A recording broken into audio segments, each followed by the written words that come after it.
What is going on, everybody? It is great to have you with me. And I got to thank Dave from Vikings First and SKOL for hooking me up with this brand new microphone. Hopefully, I won't sound like I'm on AM radio like last time. Let me get some shout outs for people in the building right off the bat. T-Bass wins again, and we're going to talk about it, but rest in peace to the late and great Dick Butkus. Absolutely one hell of a linebacker. I didn't grow up in the 70s, but tough as Dick Butkus was, something to be proud of, even if you weren't a Bears fan, and that is absolutely correct. I know they're our second rival, but you got to give it up to greatness.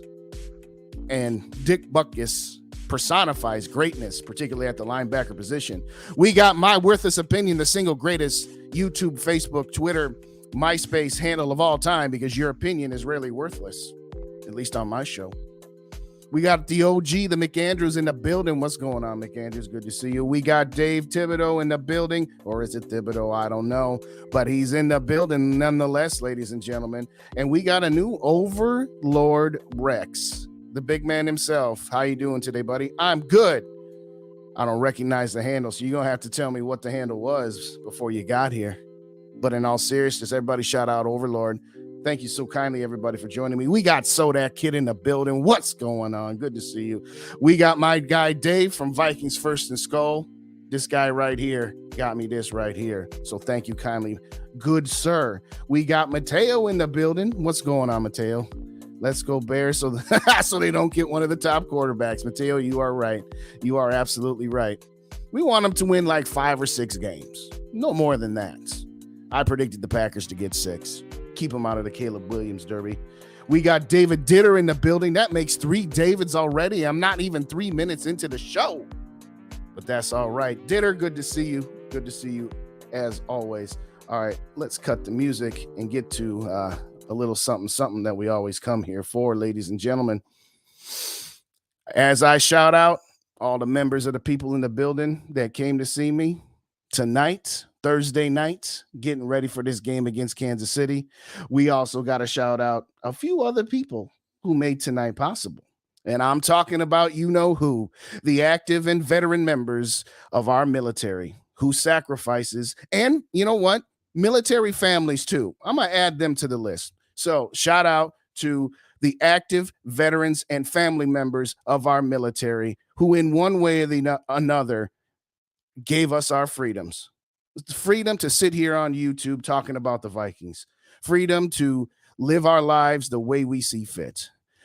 Shout out to the brave men and women who serve as our police officers, firefighters, and EMS, who in times of danger are the ones running toward it while the rest of us try to run away from it. To the doctors, nurses, surgeons, home health care workers, frontline workers, shout out to you as well. When we are in times of medical need, you are there to get us better. So shout out to every man and woman that I shouted out here in any one of those groups, because they work at times very thankless jobs. So we're going to thank them and celebrate them on my show for as long as I got a microphone. Now let's cut the music back on and start talking a little Vikings here. Now, I went live at around the 2-minute warning, kind of like Dave on First and SKOL with Tyler for the Vikings game. And my objective here is to just keep this to 25 minutes, get you through halftime, and let you get on with your beers, get on with your evenings. If Mary shows up, let her know I had one earlier, and this one's for her. I want to give you guys a quick update on the Mary situation. She was hoping to have come home today, but they are keeping her at least one more night. So prayers up for Mary as well. Put it in the comments. Pray for Mary. It's simple as that. It is simple as that. We're going to do this one for right now. Oh, I forget that all of these tracks are at different volumes. It drives me nuts because I can't just go from one to the other. Because if I went to, my normal bass line, that would be way the heck too loud. Way the heck too loud. I got a couple more shout outs to get in here. We got Eric from New Mexico, along with Florinda and Raquel. Thank you so very much, Eric, for joining me. I appreciate you. Overlord was Aaron Hedges. Oh, okay. Okay, I appreciate you, and I appreciate you, man. Everybody hit those like buttons and hit that subscribe button if you're not subscribed to me. I'll be back on Sunday morning at 11 o'clock. Well, you know what? I haven't decided if I'm going to go at my normal time or 11 or if I'm going to move it too closer to the game time. But first topic of the night isn't the Vikings. We going around the NFC North. Why? Because after one win, if we can get two in the next three, we can still win this division. We already know Chicago is playing tonight, and they are absolutely mollywhopping the Washington football team 27-3. Boy, the Bears were winless. They ain't winless no more. And apparently Washington can hang and take Philadelphia to overtime, but they can't handle Justin Fields. Oh, Detroit hosts Carolina. Maybe Carolina will be mad at themselves for losing to us and hopefully take care of Detroit. But I think Detroit's going to win that game. Monday Night Football, we got the Green Bay Packers going to Las Vegas. We got the Davante Adams revenge game. I hope Davante can get some revenge there. I actually think Vegas is going to pull that off, but I think it's going to be a close game. I really do think it's going to be a close game. But back to the real issues at hand, and that's our Minnesota Vikings. Before I do that, I appreciate you, Dave. I appreciate you. Winning the division isn't worth it. We need a quarterback for 3. Well, you know what? Here's the deal. If we lose 2 out of the next 3 and we're 2-5, you start trading off pieces. I've made that clear. I know my buddy Dave from Minnesota Sports Talk thinks that even at 2-5, we can win the next 5 games before the bye week. That's the easy part of our schedule. Well, yeah, on paper, going into the season it was. But you know what people are saying? You know what those same teams are saying? We're into the easy part of our schedule because we get to face the Vikings. So I've never put too much stock in that. But now Overlord says we can easily beat Kansas City as long as Murphy keeps talking some good bleep. Kelsey will definitely struggle. I don't know that talking bleep to Kelsey is a good idea because it might distract him, but then again, it might motivate him. But having said that, do I think the Vikings have a chance? Yeah, they got a chance. Would I bet on it? Absolutely not. SKOL for Life Barber in the building. What's going on, SKOL for Life? Good to see you. Hey, y'all, hit them like buttons if you didn't hit them on the way in. Okay, time to get busy. The first let me try that again. The first quarter has got to go. The Minnesota Vikings have scored exactly 0 points in the first quarter of games this season. 0. That ain't going to work for the rest of the season. And it for dang sure is not going to work against the Kansas City Chiefs. You have got to figure out a way. I know everybody's going to say, well, just stop turning the ball over. Okay. We're 4 games into this and we got 11 turnovers. You know, if you only had turnovers in week 1 and you had 1 turnover in the next 3 games, you could legitimately say, okay, we have figured out our turnover problem. We're okay. No. We're not okay. We are absolutely not okay, ladies and gentlemen. 0 first quarter points is not going to work it against Kansas City. Even if your defense comes out with their hair on fire and holds Patrick Mahomes to 7 to 10 points, you can't be down double digits against these guys at any point in this game because you're not going to be able to come back. No matter how good our offense can be when we are behind, here's what you got to do. You tell the scoreboard operator to put 14 points on the board immediately so that Kirky boy, Kevin O'Connell, and the offense can act like it's the middle of the third quarter and they're down 14 points and just play F it ball. Because that's the only way you're going to beat the Kansas City Chiefs. You have to score touchdowns. You cannot kick field goals. You cannot turn the ball over, and you cannot go 3 and out. But more importantly than that, you need to get off to a fast start. That's why I say the first quarter has to go. You need to be and I get it. A couple of drives against, say, the Chargers and the Panthers, you were moving the ball right down the field until you turn the ball over. You can say we just need to cut out the turnovers all you want. But we've been saying that for 4 weeks since week 1. This is the 4th week we said that. Oh, the Vikings came into the season. I think they were the 8th ranked scoring offense last season. And what did we say? Well, we're going to just replace Adam Thielen with Jordan Addison, and that's going to make us even more explosive. We're going to get rid of Dalvin Cook, which, by the way, was the right move. Let's just be clear. But this running back by committee the last couple of weeks has taken off, and you're going to need all of the equipment against the Kansas City Chiefs. But I'm not seeing a top 10 offense right now until you clean up those turnovers, ladies and gentlemen. So you need to get on the scoreboard early, and you need to do it often. No settling for field goals, like I said. Let's get back to the comments here. I know we got a couple new people in the building. Eric, Purple Pride, win or lose, purple for life. You know that. All we want is wins, not losses. Come on now. Well, short-term pain for long-term gain if it gets bad enough. Now, if you take two out of the next three, like I said, you'll be 3-4 after 7. Then you will have shown us something because you will have had to have beaten either Kansas City or San Francisco. So at that point, I'm interested in seeing what this team can do. Now given an opportunity, because I picked him to be 3-4 after 7 games, and then ultimately picked him to be 10 or 11 wins. And as disgusting as it has been to turn the ball over this many times, if you get 2 of the next 3 and you come out of this stretch 3-4, okay, let's roll. But if you come out of this 2-5, or dare I say 1-6, after the molly-whopping the Bears just put on the Washington football team, if you're 1-6 after 7, make some phone calls, because it's not happening if you lose to Chicago. It's just not happening. Shout out to Brian in the building. We should have no business trying to win games. Not good for our future. Nowhere near a Super Bowl team. You know what? There's some truth to that. I don't know that I ultimately completely agree with it, but my mindset has always been short-term pain for long-term gain. Do I think this is a Super Bowl team? No.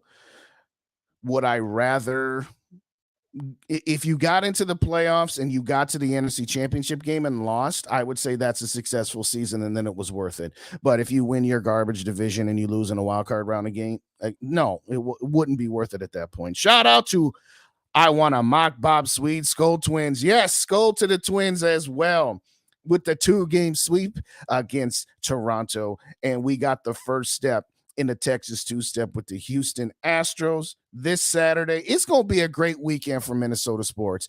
We got the Twins on Saturday. We got the Golden Gophers against that team up north, as our Ohio State friends would call it, the Michigan Wolverines. The battle for the little brown jug. One of the longest rivalries in the history of college football. Not the longest, but one of them anyway. Having said all of that, then you got the Vikings on Sunday. And we all know that the Vikings run this town. But you're also, if I recall correctly, let's just double check the schedule before I say something incorrect. Yeah, the Twins got a game on Sunday as well. So you got the doubleheader there as well. Overlord, personally, I hope we survive the cheats. I'm okay losing, but at least keep it close. Yes, that is definitely what I have been saying. Reisner's definitely coming off the bench. We'll see. We're going to have to sling it the entire. Yep, I'm getting there. I don't trust Ingram. None of us do. Well, my guy Tyler Fornes does. And he's saying that he's just a little bit from being great. I don't know. So only way we beat the Chiefs is if Culpepper and Mike Tice come back. That's good one, Mateo. Shout out to Joker Nation in the building. What's going on, Joker? Good to see you as well. It looks like he was worth the contract more than Hawk. Well, there's something to be said with that. We got the Grandizer in the house tonight. What's going on, Grandizer? Good to see you. Darkness falls across the land. The midnight hours close at hand. Creatures crawl in search of blood to terrorize the neighborhood. That don't quite rhyme, but that's all right. And whoever shall be found without the soul for getting down must stand and face the hounds of hell. Happy Halloween month. You are correct, me boy. What's going on, Gil? Good to see you. Thank you for joining as well. Appreciate all you guys. I really do. I'm going to give this for everybody.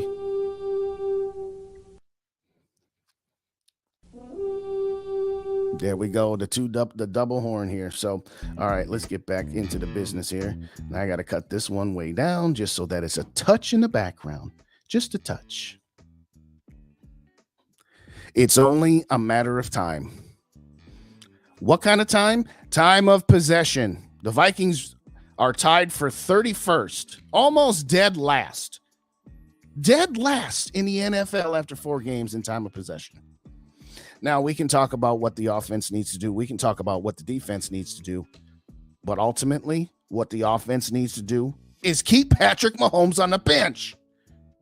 The easiest way to stop him is to not let him on the field. So circling back to my first segment about the offense scoring points in the first quarter, the offense also needs long, consuming drives where, first off, you execute in the red zone, because we're kind of terrible at that. I think we're 10th worst in the NFL, partially because of all the turnovers, I know, but regardless, if the Vikings offense has, say, 8 possessions, you got to score at least 5 touchdowns. You can maybe punt once or twice. That's it. And you can't turn the ball over. This defense played with its hair on fire last week. But honestly, if the defense blitzes as much against Patrick Mahomes as they did against Bryce Young, Patrick Mahomes will tear that crap up. He's got like 104 passing rating with, I think, 14 touchdowns and 1 interception when he's being blitzed. And I don't even know how many rushing yards the brother has, but all I do know is this. The offense needs to show out.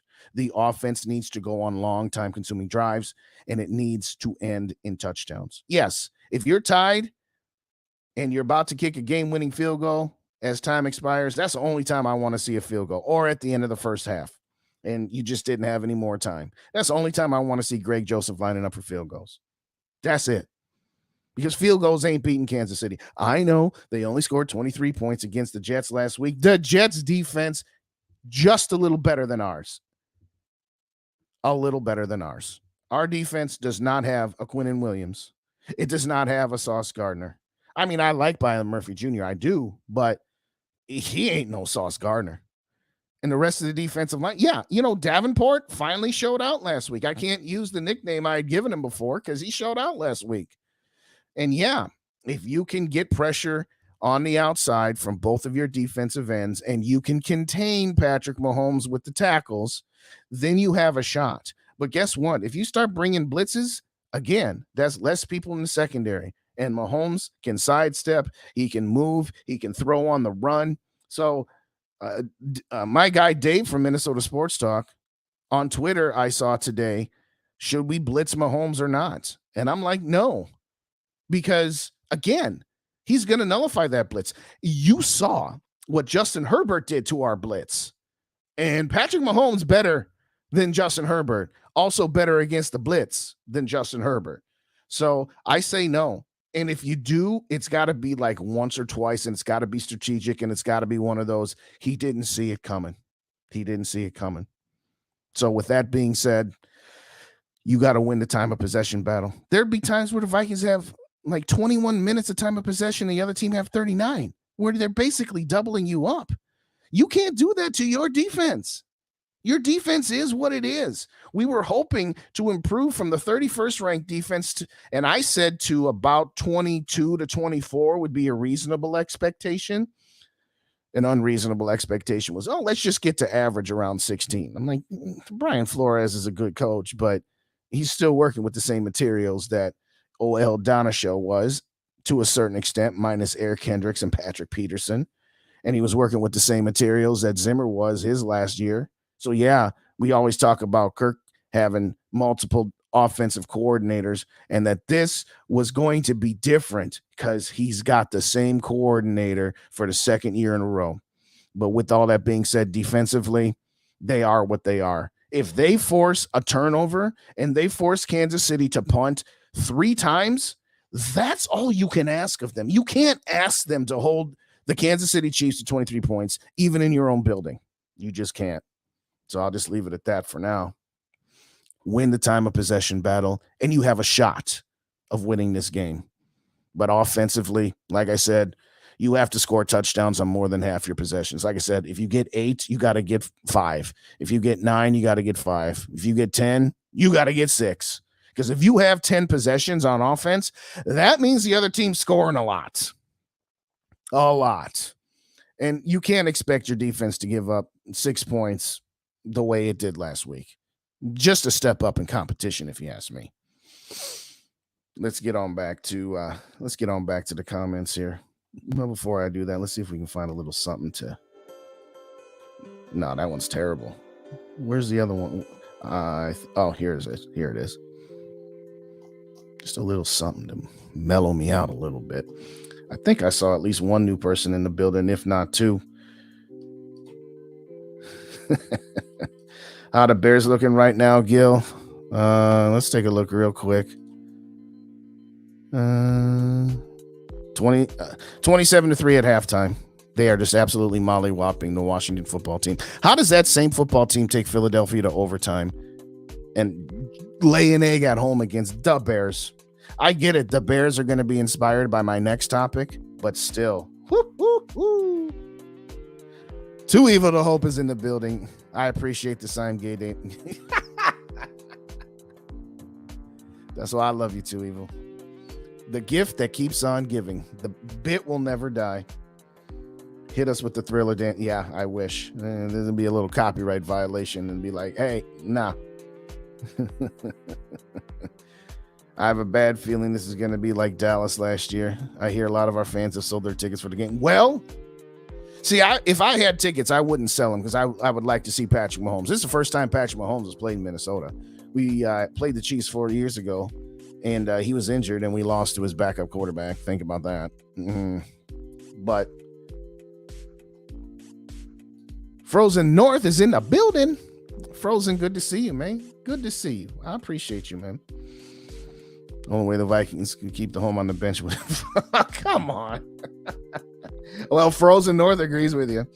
Kirktober has begun. Well, it begun last week. I don't remember if they lost last year. He was 14-5, so he's 15-5 now in his time with the Vikings anyway.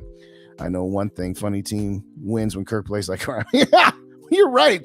2023 is drunk.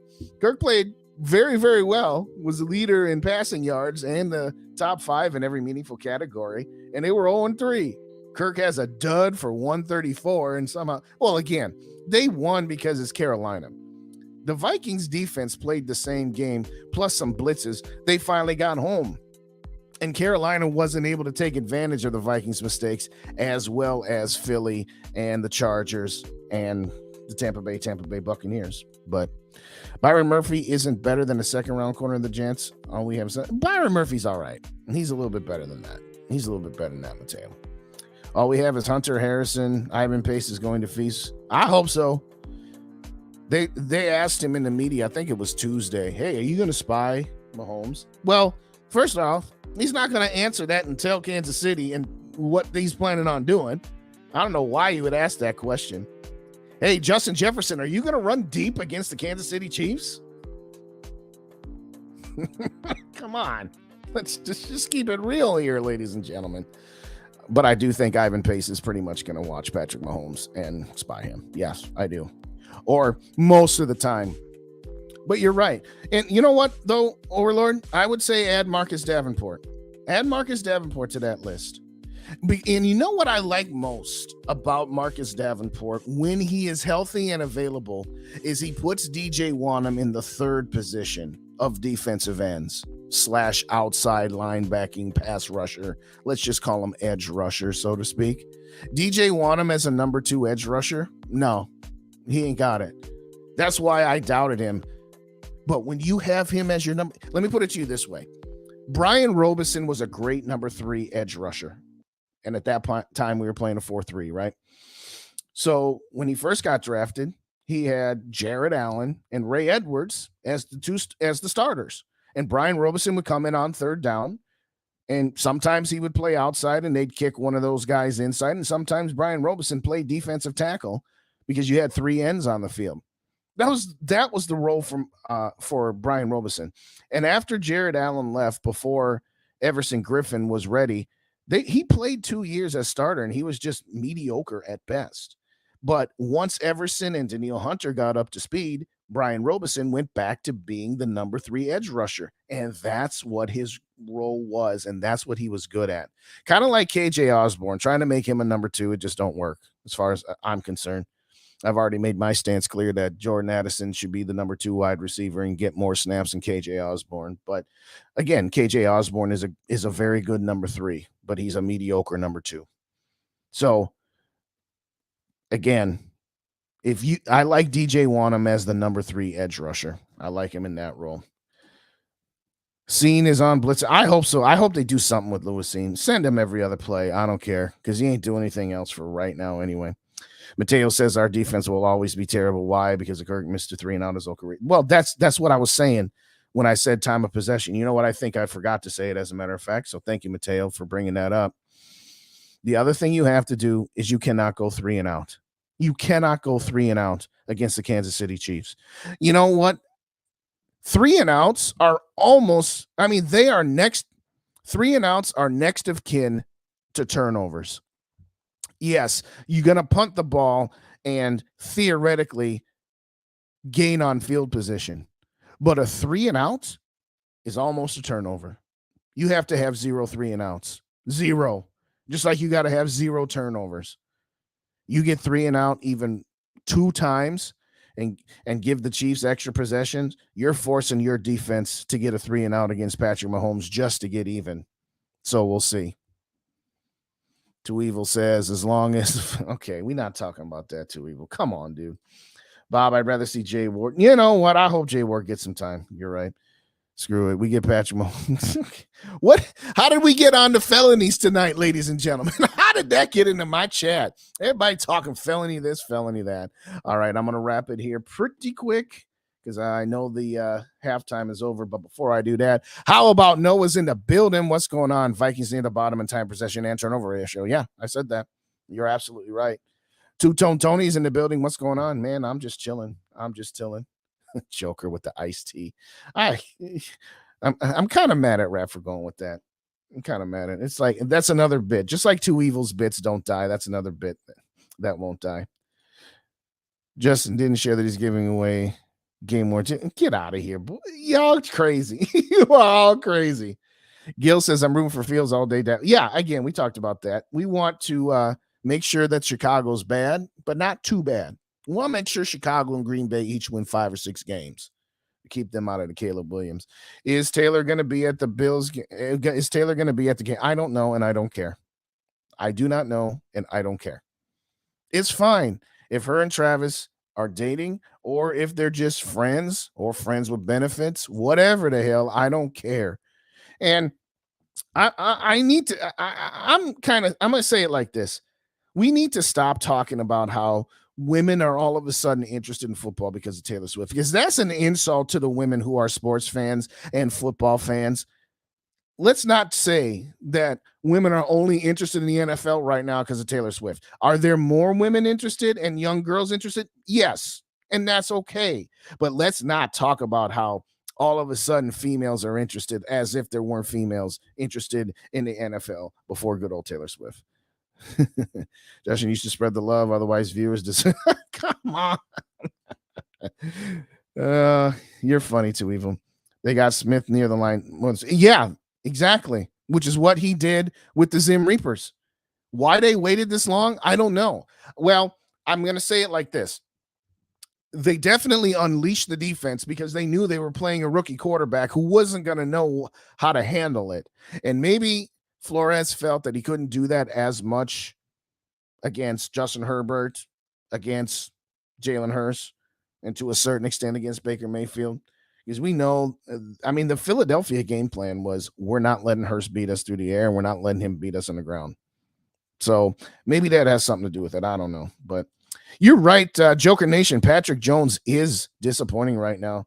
I totally agree with you. Bob says 3 and out is better than 1 and out. Well, yeah, again, I'm saying it's next of kin to a turnover, next of kin. I'm not even going there. I'm not going there either. Dave says reportedly, Taylor will not be at the game. I would say better than 50-50 she's not, because we're flyover country. We all know that. We're Minnesota. We're not the East Coast or the West Coast. So, yeah, it would not surprise me. And, oh, by the way, the Kansas City Chiefs have a Thursday night game against the Denver Broncos at home. So my guess is that she wouldn't want to do it twice in 4 days. Twice in 4 days, excuse me. So we'll see. If she's here, she's here. If she's not, she's not. I don't care about it one way or the other. It's kind of one of those deals where if you're bothered by this Taylor and Travis situation, that's a you problem, as far as I'm concerned. You shouldn't be bothered by it. It should just be whatever. It should be whatever. Are you excited the Vikings will be tied with the Bears in the division? Not really. Next week's game's going to be to stay out of the cellar unless Green Bay loses. But even then, they would. I'd have to look at Green. I forget what Green Bay's record is. But bottom line is, yeah, it just kind of is what it is. And as I said, if you can get 2 out of the next 3, I'd be happy with that. I would, because that means they've beaten one of the 2 big teams. Now, you better not lose to the Bears. And I'll say this. I said this with one bar in Lepicus. It would be so Vikings for them to upset the Chiefs, get to 2-3, and then go to Chicago and lose because of all the crap that has ever happened on Soldier Field, particularly for the Vikings. All right, Two Evil says, Ice-T, are you excited to be tied? Well, I read that one. I'm sorry. I clicked on the wrong one. I'm not sure how the process works, but what is our OC doing? Well, the OC is our head coach. How is he okay with just consistently? Well, he's not. He's not. Wes Phillips, he's just a guy that carries the clipboard and carries KOC's water. But KOC is absolutely calling the plays. So nobody would blame Wes Phillips because he's not in control of it. It's just kind of like when Zimmer was here. Zimmer was the defensive coordinator, even though he had somebody else that had the title. So all right, the Packers are 2-2. So yeah, if they lose, they'll be 2-3 as well. So bottom line is, it's the Lions' division to lose right now. Can't believe I said that, but I did, because it is. All righty, the Commie comeback underway. So they scored a touchdown and a 2-point conversion. All right, so they cut it from 24 down to 16. We like that. We like that. Romo will steal Taylor from Kelsey after the game. If Romo wasn't married, I'd say you might be right. He dated Jessica Simpson. So think about that. Think about that. If Tony Romo wasn't married and he swooped in and got Taylor, that's a heck of a bar story. Jessica Simpson and Taylor Swift. I'm not saying. I'm just saying.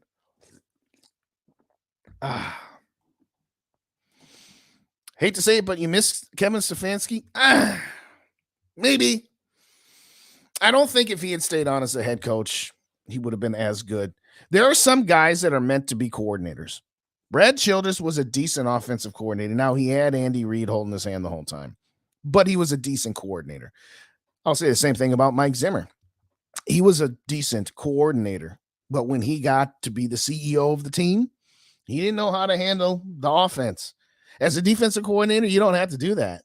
You're the vice president of the defense. So, frankly, the last time we had a coordinator that was a good head coach was Brian Billick, and before that, Tony Dungy. I mean, think about that, Steph. You had Dennis Green, Brian Billick, and Tony Dungy. We couldn't win a Super Bowl with that. Now, granted, you had Brett Favre in his prime, his youth prime, with Mike Holmgren. So at some point, I get it, but I don't. All right, last one, and I'm not going to put any music up here. We've been talking about the Bears a little bit, and regardless of the fact that they are our second rival to the Packers, we have to give a moment to the late great Dick Butkus. Rest in peace to Dick Butkus, who passed away today. This dude personified linebackers. This dude personified the Chicago Bears. I mean, if you didn't get a chance to see him, and I know we didn't have as much TV coverage and that sort of deal, but oh my gosh, this dude was a monster. Started with the Chicago Bears in 1965 and got introduced to the Hall of Fame in 1979, the year I was born. So, no, of course, I did not see Dick Butkus play live, but I saw enough replays of Dick Butkus. And a lot of them was him tearing up the Vikings and the Packers. 3/4 of his highlights were destroying the Vikings and the Packers. But just his career, it was 8 years, 65 to 73.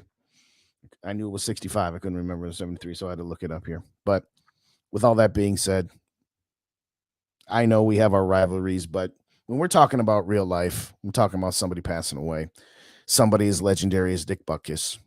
We got to give a shout out to him. We got to give a shout out to him. There's just no two ways about it. And this guy was a monster. He wasn't a beast. He was a monster. Hence, Monsters of the Midway. I mean, let's just call it for what it is. Monsters of the Midway. When it was the Chicago Bears, they weren't flyover country because, well, it just kind of is what it was. But I digress. Time to reset here. Hit them like buttons if you didn't hit them on the way in. Wipe your feet at the door, as Rep would say. And hit that subscribe button. Is this your first time here or even your second time here? Hit that subscribe button. I'm officially over 800 now, ladies and gentlemen. So to everybody who has subscribed to me, I appreciate you with all of my heart. It is very humbling to get on YouTube when you're only talking to 3 people when you start. And the fact that I'm now at 800, still got a ways to go. Got to get to 1,000. So I'm asking y'all to share this with your friends, family. Say, hey, I watched this guy because I subscribe to him. He's got shows 3-4 times a week. Share me out. Leave some comments on my videos. I'm going to try to get more into doing the 5 to 7 minute episodes again, but I haven't had time, particularly when I added Thursday Night Live to the repertoire. But I'm going to try to get back into that. So let me get the last of these shout outs and the last of your comments here. Still wish DeMarco Ryans or Maheem Morris was well, yeah. Yeah. I can't disagree with you there. Yeah. Father UV Thor, shout out to Father for coming, number one, leaving a comment. But you're right. The one thing Brad Childress did do right was shore up both the offense and the defensive lines. In his first season in 2006, get a Hall of Fame guard. 2008, get a Hall of Fame pass rusher in Jared Allen. We can say whatever we want about Childress, and I've said plenty about him, that the team won in spite of him before Brett Favre got here for 06, 07, and 08, where he went 6-10, 8-8, and 10-6. Mediocre. Was the team improving? Sure. But one thing I'll say about Childress, he had advantages that Mike Tice never had. Mike Tice was a 500 head coach. Brad Childress was a 500 head coach. Brad Childress got us to an NFC championship game because, well, Favre took us there. But Mike Tice did not have the resources under old cheapo Red McCombs that Brad Childress had. As soon as the Wilfs got here, they started spending money. 2005, in Mike Tice's last season, they went out and got Pat Williams to start the revolution of, okay. And we said, wow, an order that will actually spend some money on free agents. It was a novel concept back in the day. Everyone battle down the hatches for the rest of our competitive rebuild. Hold firm, Viking fans. We will thrive. Overlord, again, I'm always into short-term pain for long-term gain once the season can be reasonably say that the season is over. And at 2-5, if you only win one of the next 2 games, if you're 2-5 going into that Green Bay game, I start shopping Danielle Hunter. I start shopping Harrison Smith. I start shopping KJ Osborne. I start shopping Ezra Cleveland. And I say, I look to see if there's any suitors for Kirk Cousins. Not because I don't want Kirk Cousins on this team after this year. I mean, I don't, but if you let Kirk Cousins walk, the best you can get is a 5th round compensatory pick. If you can get a 2nd or a 3rd, or dare I say a 1st for Kirk Cousins when you're 2-5, yeah, you do it. It's not a rebuild. You know what? I'm going to put that banner back up here. I still got it. I didn't get that one deleted yet. A step back versus full-on tank. A full-on tank requires you to get rid of Justin Jefferson, which I am going to say for the last time. Hail to the no. You keep Justin Jefferson under any circumstance unless he wants $45 million a year. That's a circumstance I can listen to. Or if you're offered 4 first-round picks and nobody offering you no 4 first-round picks. So I'll say again, a full-on tank is getting rid of Harrison Smith, Danielle Hunter, one of those other guys, plus getting rid of Kirk Cousins and Justin Jefferson. And there's no way in hell they're going to do that. There's no way the Wilfs would ever go for that. I don't think they would ever go for trading Cousins because then you're not competitive the rest of the year. You're not in position to go 7-10. You're not in position to maybe sneak in as a wild card, which is all they want. because that means the Vikings are selling out the stadium and, lining their pockets. And again, I'm not mad at them for it. I'm just calling it for what it is. They're more afraid of being bad than they are to be great. Their biggest fear is being bad. Their desire to not be bad is greater than their desire to be great. I'll say it one more time. 6 wins or fewer, 11 wins or more, or 7 to 10 wins. Those are the 3 categories of NFL teams at the end of the season. 6 and fewer, you're garbage. 11 and more, you're a playoff team by and large. I know there's been a couple of times an 11-win team didn't go to the playoffs, but you're a playoff team. And if you're 7 to 10 wins, you're a mediocre team. What do the Wills want more than anything? Not to be a 6 win or fewer. Because if you are eliminated by the week after Thanksgiving, that month of December games, man, people sell their tickets. People just don't go. And that's not what the Wills want. That's the worst thing for them. So ultimately, I don't think even now, let's say they lose the next 3. God forbid we lose to Kansas City, San Francisco, and the Bears. No, you 1-6, you go to the Wills and be like, hey, it ain't happening this year. There's nothing left we can do. So let's talk to Kirk about what teams he would waive his no trade clause to. And let's see if we can find him a new home. See what we can get for him. See if they'll extend Kirk, because that's going to be one of the conditions of him waiving his no trade clause. But yeah, as much as I hate the rest of the season, like, what am I going to come on this microphone and talk about? Oh, we lost again. We now 1-9. I know y'all loyal, but at what point what else is there to say? So again, I am okay with a little step back. A little step back does not include trading Justin Jefferson. That is the only way you can define it as a full-on tank, is if you get rid of Justin Jefferson. So let's just wrap it up here, because I know the game's already started. And I know I said I was going to try to keep it to a half an hour, 35 minutes, but there's still 15 people in the building. So, and people still giving me comments. So I just stay on with you guys, because I love hanging out with you. I honestly do. And I love the fact that you guys are as loyal as you are to me, to Dave from Minnesota Sports Talk, Tyler and Dave from Vikings First and SKOL, GG Sports, my guy Rap, my guy Yogi. By the way, I'm working with somebody to maybe get on with me on Thursday night. I got a little something in the works for you guys. And it's going to be a little different of the format if we get it all figured out. But there's something coming down on Purple and Gold for days. I'm just going to leave you with that.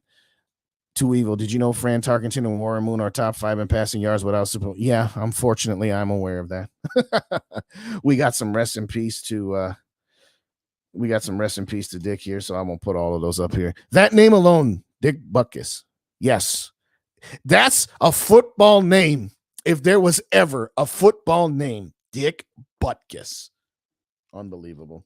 Shout out to G-Mac in the building. What's going on, G-Mac? Thank you so much for joining me here tonight.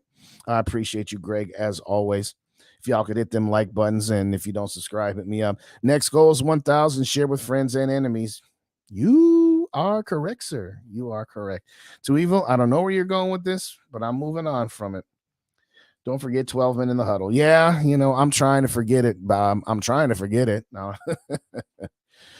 Overlord says we legitimately haven't had a tank season in a while. We've been spoiled for the Wilds. It might be our turn. That's another part of this.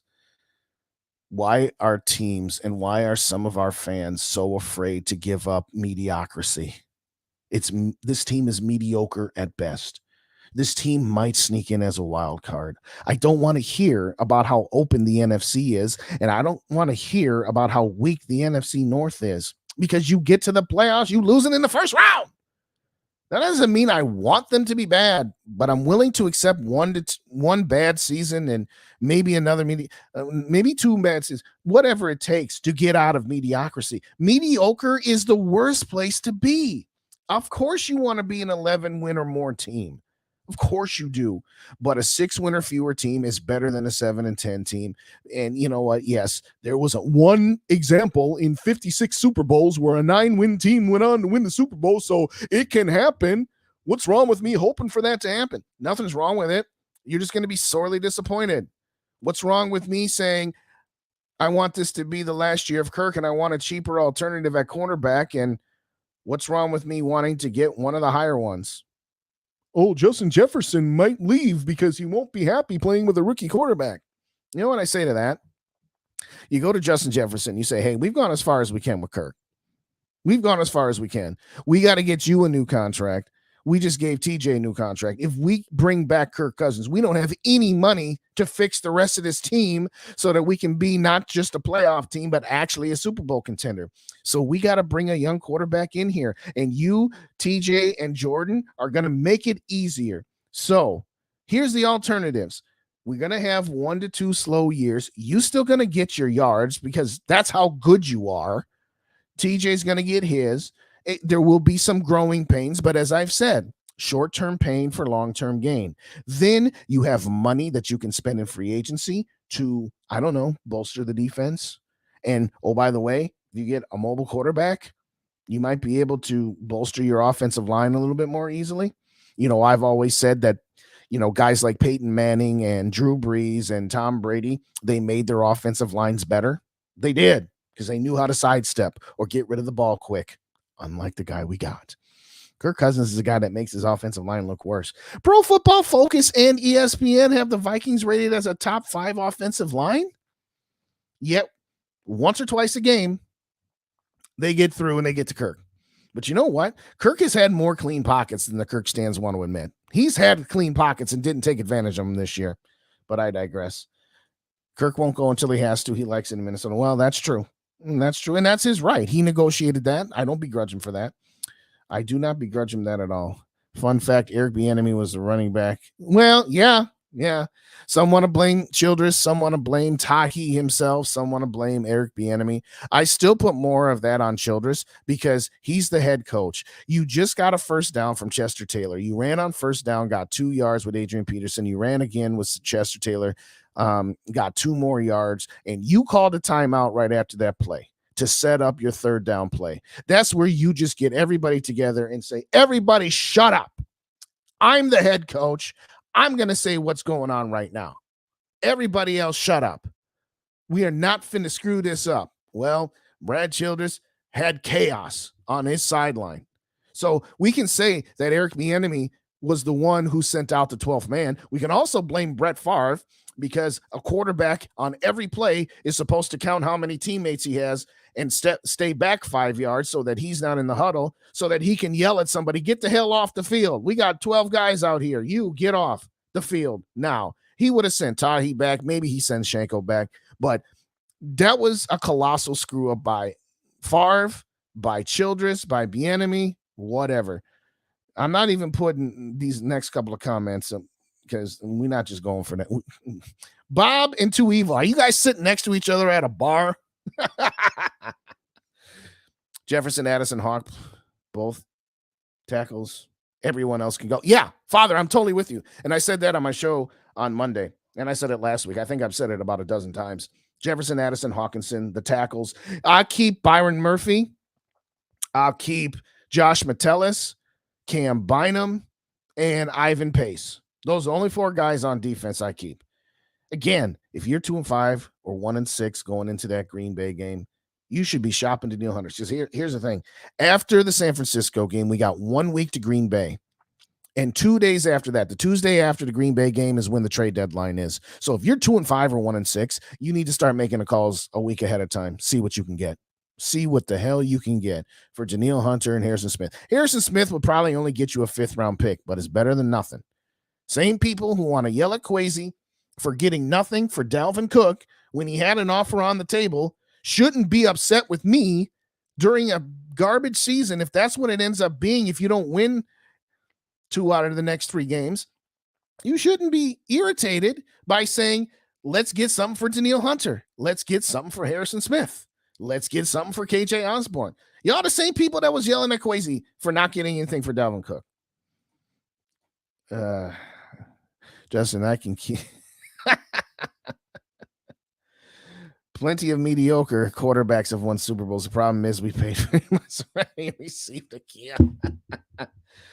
And then, you know, that's something I was talking about with Mello last night. He and I had a conversation about possibly doing some stuff. Get Randy on. I'll take either Randy Moss or Realistic Randy on my show. You are in a minute, in a New York minute. Shout out to Purple Pocket Podcast. Good to see you, my brother. Rap that new set up, go hard. Yeah, Dave from Vikings First and SKOL hooked the brother up. I can't wait to listen back to it to see how different it sounds because I can't hear it on my headsets. But I'd rather go 2-15 than consistently 7-10 wins. I totally agree. I'm done with Purple Purgatory. That doesn't make us bad fans, Overlord. See, the Kirk stands and the, hey, I just want to, I play every game to win and I'll never cheer for losses. I'm not cheering for losses. I'm just not disappointed when they lose. Okay? My life, contrary to popular opinion, despite the fact that I love the Vikings and I love sports in general. I mean, I love the Vikings, love the Twins, love the Wild, and I kind of like the Wolves. I'll like him more when Glenn Taylor's gone, but that's another story for another day. I love the Gophers. Yeah, sports is your whole life sports. But I don't let the Vikings losing depress me. And that's just me. That's just me. So yeah, I'll say it again one more time for the people in the back. If I told you right now the Vikings were going to be a 4-win team or less, and then next year they were going to be a 6-win team or less, but in 2025 they make the playoffs and lose in either the wild card or division round, and in 26, 27, and 28 they at minimum go to the NFC Championship game in those 3 years, and they get to the Super Bowl twice and they win the Super Bowl once. So that means by the end of the year 2028 the Vikings will have a Super Bowl. Isn't 2 years of garbage worth a Super Bowl? Isn't it worth that? And by the way, what are you giving up? See, let's talk about Kansas City when they drafted Mahomes. They were going to the divisional round of the playoffs year after year after year with Alex Smith. And Andy Reid decided, I've reached my limit with this guy. It's not his fault that we're not winning because he's doing what he can do.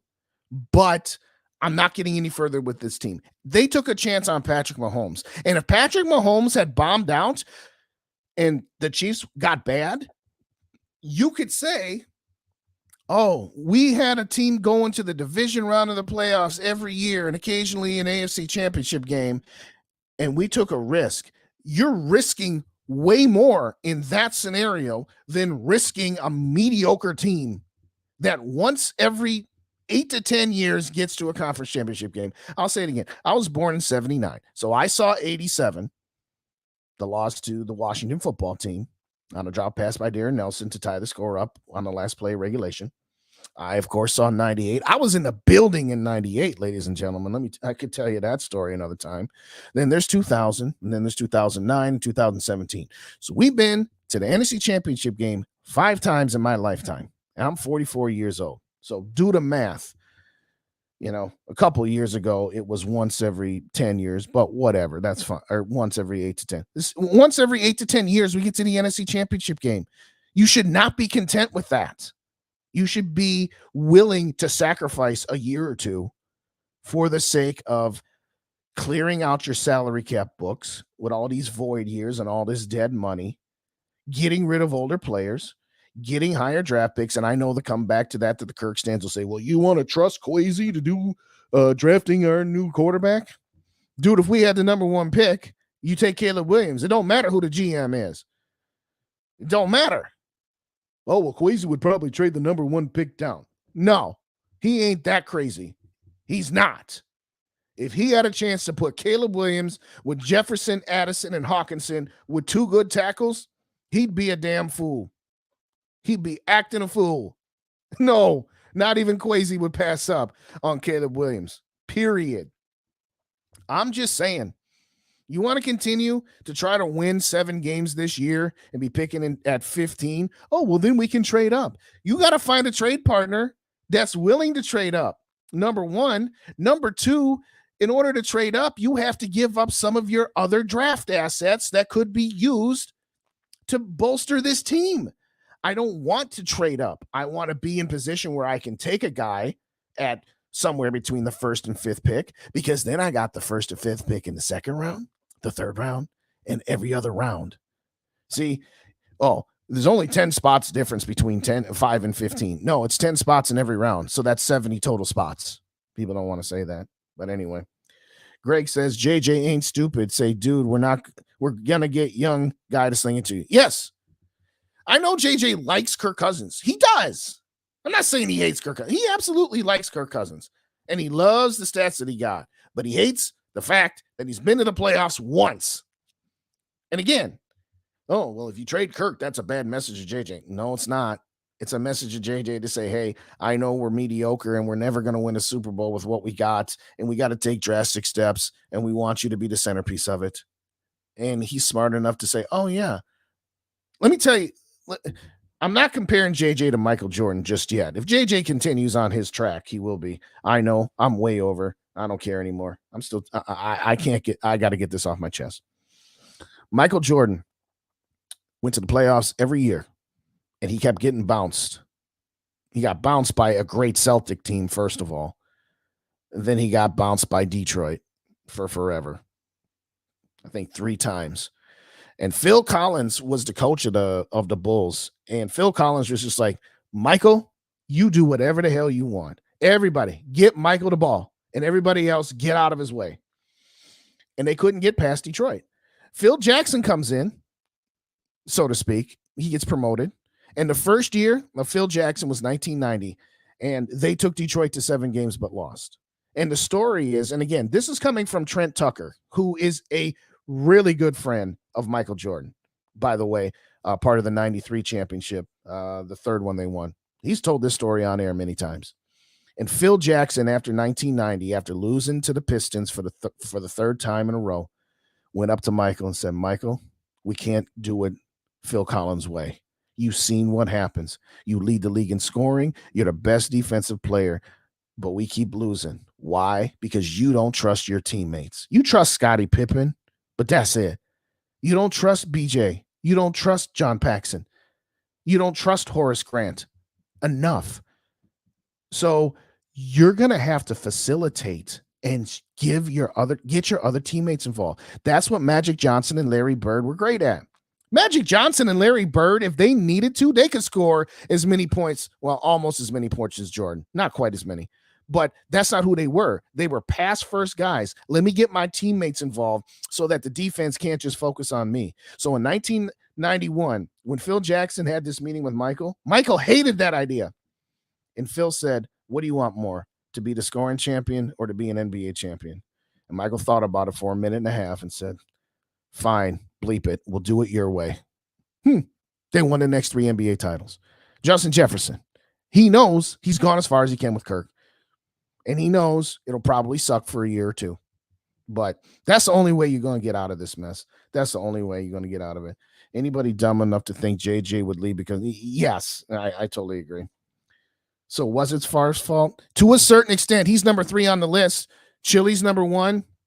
Bieniemy's number 2, because they were the ones causing the chaos on the sideline. But, again, every quarterback on every play, count up your teammates. If it's more than 10, stay back and tell somebody to get out before you enter the huddle. It's always the quarterback. The Twins are making it easy. Yes, they are. Absolutely. I'd given up on them. But I'm glad they're back. I was watching those games. When he struck out the side, I was like, here we go. We're going to get Houston. I'm telling you that right now. I don't know that we'll get past the ALCS, but we get in Houston. They were in the Super Bowl all the times in the 70s. Yeah. Absolutely. 98 was Bruder Father. Yeah, I was at that game with my brother. It was a long walk back to Augsburg College, which is where I was going at the time. We're not getting the number 1 pick. Chicago's getting. Hey, if we lose to Chicago, which I would hate, but let's just say you lose to Kansas City, lose to Chicago, lose to San Francisco. And by the way, studies have statistically shown, that's a line from Office Space, that teams the week after they play San Francisco oftentimes don't win. And I would hate to lose to Green Bay, but I'm just going to say it like this. If you lose to Chicago and you lose those other 2 games, you're 1-6 and you got an uphill bet. If you're 1-6, you're not winning 10 games in a row. I love this idea that some people have. Oh, we come up to the soft spot of our schedule where we could win 5 in a row before the bye week. Okay. And then you're 6-6. And what has this team shown you that leads you to believe they are capable of winning 5 games in a row, even against other mediocre teams? Just call it for what it is. 24-17. I don't know. Is that your score prediction, boss? And if that is, who are you picking for the 20? Well, I know you picking Kansas City if you're picking 27-14, because there ain't no way our defense holding Kansas City and Patrick Mahomes to 14 points. My favorite player, not named not named Moss, Carter's Chris Walsh, special teams beast. Yes, I remember Chris Walsh. I remember.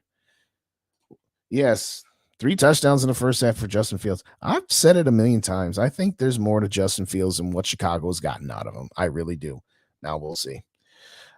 I hate that JJ is looking at the same 2 routes for the Vikings wide receivers. He can go the Randy Moss or the Stephon Diggs route. Which would you rather see? How many more years will he stay quiet? It depends on what they do this offseason. It depends on what they do. And make no mistake about it, Overlord. They will keep Justin Jefferson involved in what their thought process is. Whether it's to re-sign Kirk, which doesn't make any sense because it kills your salary cap yet again and doesn't allow you to rebuild the team, or you go with a young guy, which would allow you to quicker rebuild the team because you have more money. It's as simple as that. But I don't think that JJ is going to go either one of those routes. Trading JJ would get us a quarterback and replace a receiver. Maybe, maybe not. We'll see. JJ generational. Teams don't get so lucky. Yeah. And by the way, twice in 5 years. How about 3 times in 24 years? Throw Moss into that mix too. And I mean the early Moss, not the 2010 Moss, just so that we're clear. Having said all that, put your comments in about what your score prediction is. I'm not going to give mine tonight. You'll have to tune back in Sunday morning or mid-afternoon before the game. Hit that like button, ring that bell on the subscribe button so you get your notifications a half an hour before I go live. I haven't decided yet if I'm going to stick to my normal time or if I'm going to go about an hour before the game like I normally do. There's part of me that wants to go an hour before the game because then you have the inactives list and a little bit more to talk about. But at the same time, I know everybody's going at that point. So we'll see. We'll see. Anybody, put your score predictions in. I think the Vikings do have a shot in this game, as much as I have said all of this other stuff. Oh, you're saying the Commies scored a field goal to make it 27-14. Okay, I get you now. Bob Sweet says 70-20 Vikings. Shout out for the Miami Dolphins against the Denver Broncos. Yeah, I'd take that. And then I take back everything I said about trading people if they score 70 points. How about No's got a 10-point loss at 34-24? G Max says 35-20. How about No says laugh out loud, Bob? That was pretty funny. That was good. I hadn't thought about that one. With all that bit said, I've been on for over an hour, so I'm gonna stop kicking it with you guys and get on out of here for right now. Okay, Overlord, 24-27 Vikes. You always put the higher number first because I'm thinking 24-27 Vikes win or lose, but that's fine. That would be my dream score. Another 60-yard last second field goal would be nice. Hey, I would take a victory over Patrick Mahomes any day of the week, all day. I don't care about my talk just now. You get a victory over Patrick Mahomes. By the way, most people know this. Patrick Mahomes has defeated 30 of the 31 teams he doesn't play for. The Vikings are the only team he hasn't defeated because he wasn't there 4 years ago because he was injured, which means if he doesn't get us now, the first time he'll get again, 2027, unless of course we meet him in the Super Bowl, which okay. But having said all that, yeah, if we get him, that would be sweet. That'd be sweet that we'd still be able to say we're the only team he's never beaten. Skol for Life Barber's got a 3-point win, 30-27. I'll take that. 31-28 for JDT. Shout out JDT in the building. What's going on, JDT? Good to see you. Appreciate you. Joker's got a shootout, 42-37. Woo-hoo. I think we finished with 8 wins this season. And again, what good does that get you, Greg? What the hell good does that get you? It gets you nothing but a mid to late teens to pick. Father's Thor says, well, I'm not loving this team, so 23-30. Okay. Yo, got here late. Well, that's all right. You got here, JDT, and I appreciate the hell out of that. And you know what? You can just rewind it and watch it from the beginning. That's all good. It is all good, my brother. I appreciate you. Well, I'm going to try to get a preview episode out before the actual pregame show. Kind of depends on my work schedule. We got behind this week because my partner was sick for a couple days, and this is a payroll processing week. So we still got a lot of work to do tomorrow. And my boss was out of town for a week, which means I have a week's worth of other responsibilities. So we'll see. But I just want to say thank you so much. Again, shout out to the military members, law enforcement and EMS, firefighters, doctors, nurses, everybody. Got to give them a shout out one more time because I know that we don't, as a society, thank them enough, and they have real thankless jobs. So I want to shout out to all you guys in the building that came through here tonight. Again, it means the world to me that I can talk my talk, but I can also talk to you guys. I will tell you every content creator feels the same way that you guys are all involved with in this community. And I'm talking Rhino from Vikings Uncensored. I'm talking about Dave and Tyler from Vikings First and SKOL, Dave from Minnesota Sports Talk, Rap, who was in here earlier, the GG Sports guys, Yogi, Too Evil to Hope, or excuse me, SKOL TYA. Sorry, I saw a comment that I had started and I just got confused. But anyway, we all appreciate you all showing up. You know what? This week a little light compared to last week, but that's okay because I know you guys are always going to show up. Always going to show up. Here you go. Thanks, Justin. Good show. Later day. Y'all have a good night. Thanks, Justin. Great shows. You guys don't know what that means to me. You don't. Maybe you do a little bit, but you get my point. It means a hell of a lot. You know, there were times where I would doubt myself as to whether I could do this consistently, whether I was any good at it. And all the comments that you guys give me just encourages me to do it again and again and to get better and better. And I want to thank Dave from First and SKOL, Vikings First and SKOL, for hooking me up with this new mic. And if you don't already subscribe to the Vikings First and SKOL podcast feed, you guys got to hit that up. One, we need some numbers, but more importantly, we got online podcast content only. Yes, one of my shows is just cut ups of my Monday night episode, but Dave's got original content that's just podcast. He talks to 3 other guys, one each from the other teams of the NFL North, and they have a knockdown drag out every week. So you got to subscribe to Vikings First and SKOL on iTunes or Spotify. I do some original content typically that drops Saturday morning. It's somewhat of a cut up from the Thursday night episode, but I always add something at the beginning and the end, like my score prediction and what my final thoughts are going to be. So again, I use a little bit from here, but for the most part, at least 60%, it's original content and it's not on YouTube. So I always thought you could do this. Well, I appreciate it. That's my Pops, y'all. If you couldn't figure that out, I appreciate you though, Pops. I'm going to hook up with Dave from Vikings First and SKOL. He's going to help me do some setups and some adjustments with the mic, but I'll call you Mom after that. But I appreciate that. I honestly do. All right, Bob. It ain't getting teary in here. I'm just saying I love you guys because shout out Eric as well. SKOL, Mr. Justin, I appreciate you. Say hello to Florinda and your baby girl as well. And thank you guys so much for coming in tonight. I'm going to wrap it by just saying this. The Vikings, I wouldn't bet any money on them winning, but they got a shot. They got a shot. If the Vikings lose by 10 or less, that's not bad. Because if it turns into another Dallas 40-3, then shut it down. Shut it down. Anyway, join me again Sunday. Hit the like buttons on the way out if you didn't. Hit that subscribe button if you don't already. And hit that notification bell so that y'all know what time I go Sunday. I will probably have the episode up either Sunday morning right after. No, I'll probably put it up Saturday night just so that, you know. But again, I don't know if I want to go at 11 o'clock. So we'll see.